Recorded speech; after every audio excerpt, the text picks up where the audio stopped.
Bienvenidos sean todos una vez más a uno de estos programas que hacemos con mucho amor, agradeciendo primero a Dios, antes que cada cosa, y luego cada uno de ustedes, que son los que hacen posible que este programa esté en el aire, ustedes que son nuestra inspiración. Bueno, hoy hasta yo voy a aprender. Hoy tenemos un programa súper especial, donde va tomando una ebullición el tema del Salón de la Fama del Béisbol Latino, que nos pone a todos a soñar, nos abre unas expectativas extraordinarias, sobre todo con la nueva clase que ya está nominada para ser exaltada a final de este año en Punta Cana. Precisamente vamos a hablar con analistas, y de una forma u otra involucrados, y con organizadores sobre lo que será esa nueva camada de inmortales del Salón de la Fama del Béisbol Latino que tendremos en los próximos meses. Aquí en el estudio me acompañan Miguel Batista, mi compadre. Y mi querido Héctor Gómez. Un placer. Que no sé cómo presentarlo a ustedes, porque ustedes son Biblias cada uno en su área del deporte. O sea, ¿cómo anda la situación? ¿Quién sabe más de béisbol que ustedes dos? Miguel, porque yo Miguel habla con conocimiento de causa, lo digo todo el día. No, yo te fuera de liga aquí. ¿Ah, sí? Sí. ¿Con Héctor Gómez? Sí. A mí lo que me molesta, Héctor Gómez, es que todo te lo dice de memoria. Héctor, y el papel, no, de memoria. Carlos Batista le queda pequeño. Yo tengo muchas cosas en memoria, porque yo he trabajado con Carlos en algunos programas. Sí. Y, ¿qué te digo? El problema es que esta escogencia de este año, señores, como decía el difunto Mickey Mena, ha puesto a muchos de nosotros a desempolvar los libros. Sí, señor. Esto está difícil. Así Definitivamente. mismo es. Héctor, ¿cómo te sientes? Un placer y contento con ustedes, compadres. Hoy le decía, ¿son compadres de nombre o de verdad? Es de verdad. Sí, es de verdad. Y amigos, hermanos, y en casa feliz. Te decía que me encantó mucho cuando llegué el recibimiento que la gente me dio aquí. Es que tú eres de aquí, tú porque te has abandonado este canal, pero Pasa, CDN Deportes, es que Carlos CDN Dina son Gómez tuyos. ya llegó, yo no puedo.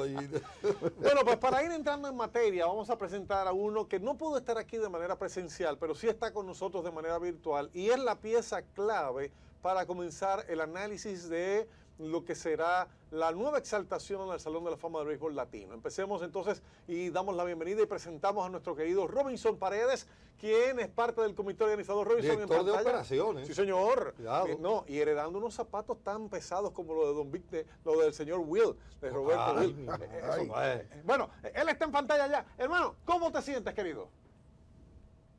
Bueno, muchísimas gracias de estar con estas figuras públicas, expertos en deporte. Y nada, para dar todas las explicaciones para que tanto los fanáticos como los televidentes puedan disfrutar de este exquisito plato que tendrán el día de hoy y tener las informaciones precisas sobre el tema de las elecciones. A propósito, Robinson, es una nueva etapa la que se está viviendo en el Salón de la Fama del Béisbol Latino. El año pasado una exaltación por todo lo alto. Tenemos ahí unas imágenes de cuando se llevó la ceremonia de exaltación a una clase extraordinaria que incluyó a Adrián Beltré, David Ortiz, a Bobby Abreu, Carlos Beltrán, y nos está faltando uno. Manny, que es Manny Ramírez. A mi juicio esa fue la mejor clase que hemos visto. Sí, ¿no? Y entonces aquella Sí. ceremonia en Cocobongo allí, organizada precisamente por la gente de Robinson. Y lo que viene no promete ser menos, Robinson. Háblanos, para comenzar a entrar en análisis más adelante, de cómo es que se seleccionan, cuál es el método utilizado para preseleccionar a estos que hoy en día salen en la boleta. Yo tengo que reconocer que me hubiese gustado ver otros nombres que no están, porque aparecieron por países los dominicanos que fueron seleccionados. 12 dominicanos. Eres tú que tienes que decirnos cómo se seleccionan estos 12 dominicanos y los de otros países que aparecen en esa boleta. Bueno, en base a los criterios de Salón de la Fama, con el tema de cuáles son los requisitos para un jugador ser elegible, se expendió un listado, se le suministra un listado a los miembros del comité de más de 100 nombres de jugadores que cumplen con esos requisitos, con la intención de que ellos, dentro de ese listado, puedan sacar los que pasan a la boleta. Básicamente pasan a la boleta los que tienen más votos con relación a los que los miembros del comité eligen de ese extenso listado de jugadores elegibles que nosotros le suministramos. ¿Cuáles son las condiciones que debe tener un pelotero para llegar ahí. Por ejemplo, en Cooperstown, 5 años de retiro mínimo. En este caso, ¿cuáles son esas condiciones? ¿Cómo es que antes de que el comité le den la oportunidad de elegir, llega una lista de gente retirada que incluye jugadores incluso, o sea, que tienen años que no juegan, no solamente los más recientes, como fue el año pasado con Manny Ramírez, que tenía precisamente poco tiempo retirado y sin embargo ya es inmortal del béisbol latino? Bueno, son 4 años de retiro. En el caso de Salón de la Fama del Béisbol Latino, también son 10 años de carrera en las grandes ligas. Y adicionalmente a eso, debe tener una carrera sobresaliente. Y fuera del terreno, debe tener una conducta aceptable. Aparte de eso, el tema de no tener algún tipo de problemas con consumo de drogas. Cuando se habla consumo de drogas, ya claro, no nos estamos refiriendo a esteroides, nos estamos refiriendo a que haya tenido algún tipo de vínculo con tráfico de drogas, cocaína, etcétera. O ya que haya sido un jugador que haya tenido un tema de drogas con un tema de vicio, de cocaína o algo así.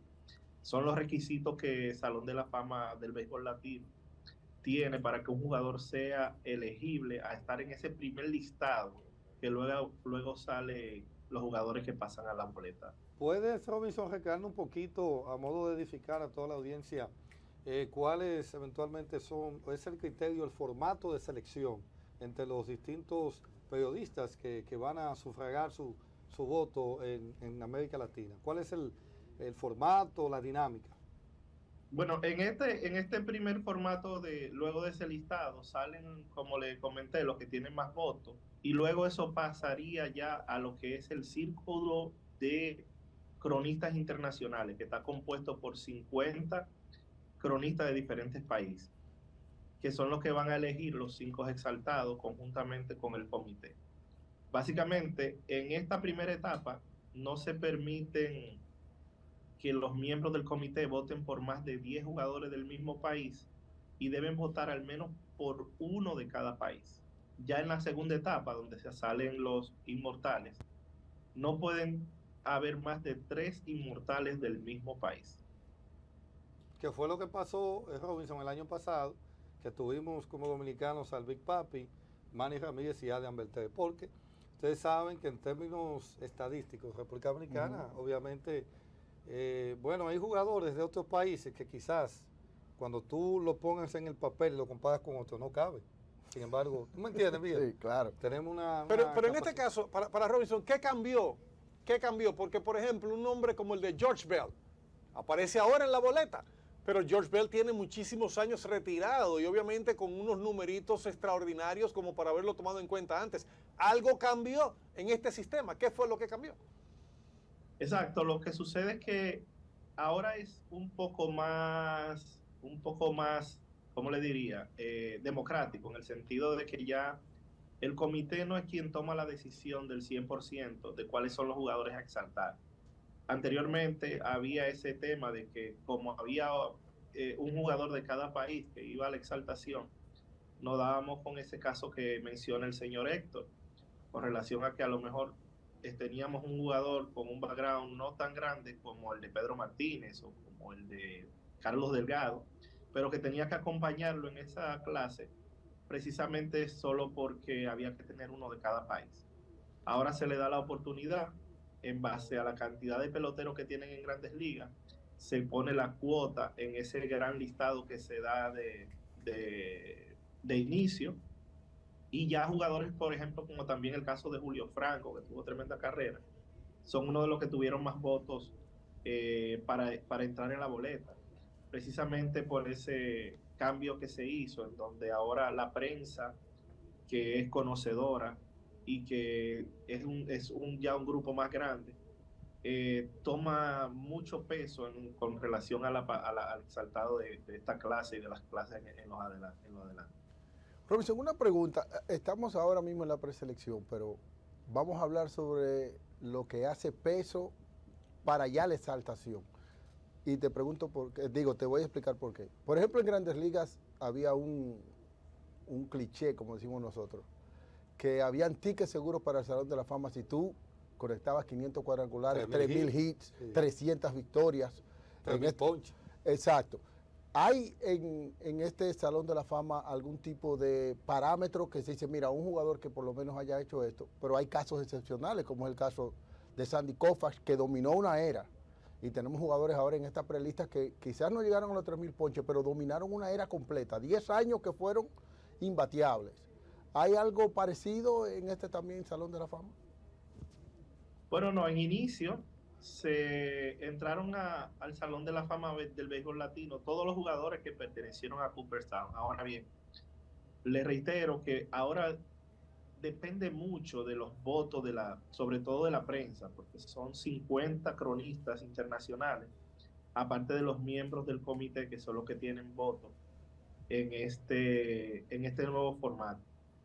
Básicamente pueden aparecer muchos nombres en el primer listado, pueden pasar muchos nombres a la boleta, pero va a depender del voto de los cronistas y del comité finalmente para que un jugador pueda pasar a pertenecer al pabellón del Salón de la Fama del béisbol latino. Y es bueno hacer la acotación, Fran, Miguel, Robinson, de que el Salón de la Fama latino toma en cuenta, o sea, la selección está supeditada no solo a la actuación en grandes ligas, sino también la pelota invernal, con un papel importante. Y en ese contexto que, por ejemplo, el caso de Julio Franco, que dio 2.586 hits, pero entre todas las ligas profesionales que jugó, 4.000 y pico. 4.274. No, único jugador en la historia del mundo que ha ganado 3 títulos de bate en 3 países diferentes y en 2 batió por encima de 400. Pero a la hora que se pone Julio Franco en la boleta, Robinson, los periodistas que reciben esa boleta internacionalmente en este nuevo sistema, ¿están conscientes que aquí no solamente vale sus números de grandes ligas, sino todo lo que hizo como pelotero profesional? ¿Eso se les aclara, se les informa? Sí, en la primera comunicación que tuvimos con ese círculo de cronistas, se le envió la información de cuáles son los requisitos, incluso en la página web también pueden ver cuáles son esas políticas que nosotros adoptamos para que los jugadores sean elegibles. Y sí toman en cuenta, sobre todo ustedes saben que hay periodistas, por ejemplo, de un país que a lo mejor se pueden inclinar más por un jugador, por un tema de pasión, pero la cuota de periodistas también se tomó en cuenta, la cantidad de cronistas con relación a la cantidad de jugadores que hay en grandes ligas al año pasado. Es decir, que República Dominicana cuenta con una cuota, por ejemplo, mayor que Venezuela, Venezuela con una mayor que Puerto Rico, y así van escalando los diferentes países para que haya una equidad con relación a la elección ya de los inmortales y que sea algo bien depurado. Bueno, tenemos que irnos a la primera pausa, pero yo no quiero cerrar este bloque para despedir ya a Robinson, que ya cumplió con su parte y tiene otras cositas pendientes allá en la oficina del Salón de la Fama del Béisbol Latino en Punta Cana, donde se encuentra, sin preguntarte el caso de Alex Rodríguez. Alex Rodríguez aparece por primera vez en la boleta del Salón de la Fama del Béisbol Latino. Cuando te pregunté qué cambió, entre esos ejemplos está el de Alex Rodríguez, porque al igual que el año pasado, David Ortiz y gente que trabaja con David Ortiz, pensaron que ya él era inmortal del Salón de la Fama. Porque lo habían visto aquí en un premio latino de oro, me parece. Correcto, había sido reconocido. Sí. Entonces, en este caso, ¿cómo se da el tema de que Alex Rodríguez entra en la boleta? Porque para mí, y ya comenzamos con el análisis que vendrá en breve y el debate entre estos dos, para mí Alex Rodríguez debe ser una línea. ¿Cómo se da la inclusión de él en la boleta? Bueno, se da la inclusión precisamente por el mismo formato, porque mucha gente a lo mejor pensaba que Alex Rodríguez ya había sido inmortalizado, pero cuando Alex vino, fue a recibir un premio especial y no como un inmortal.